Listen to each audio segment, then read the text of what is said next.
കോഴിക്കോട് വിലങ്ങാട് ഉരുൾപൊട്ടലുണ്ടായ പ്രദേശത്ത് ശാസ്ത്രീയമായ പരിശോധനയ്ക്കായി വിദഗ്ധ സംഘം എത്തി. കളക്ടറേറ്റിൽ ചേർന്ന യോഗത്തിന് ശേഷമാണ് സംഘം വിലങ്ങാട് പരിശോധന നടത്തിയത്.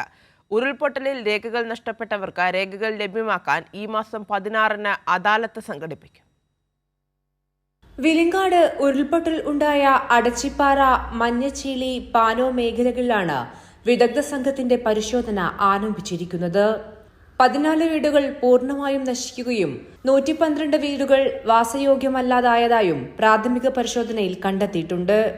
വാണിമേൽ ഗ്രാമപഞ്ചായത്തിലെ വിലങ്ങാടും സമീപ പ്രദേശങ്ങളിലും ശാസ്ത്രീയ പഠനം നടത്താനും തുടർതാമസം സാധ്യമാകുമോ എന്ന കാര്യം ഉൾപ്പെടെ പരിശോധിച്ച് വിശദമായ റിപ്പോർട്ടും സമർപ്പിക്കും.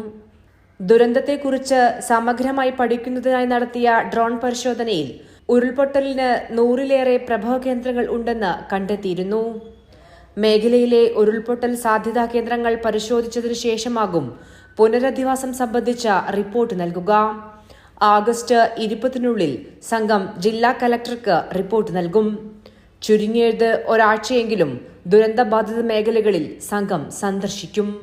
അതേസമയം ഉരുൾപൊട്ടലിൽ രേഖകൾ നഷ്ടപ്പെട്ടവർക്ക് രേഖകൾ പുനഃസൃഷ്ടിച്ച് നൽകാൻ പ്രത്യേക അദാലത്ത് സംഘടിപ്പിക്കും.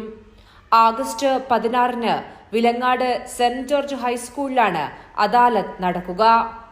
വിവിധ വകുപ്പുകളുടെ 12-ലേറെ കൗണ്ടറുകളാണ് അദാലത്തിൽ ഉണ്ടാവുക. കൈരളി ന്യൂസ്, കോഴിക്കോട്.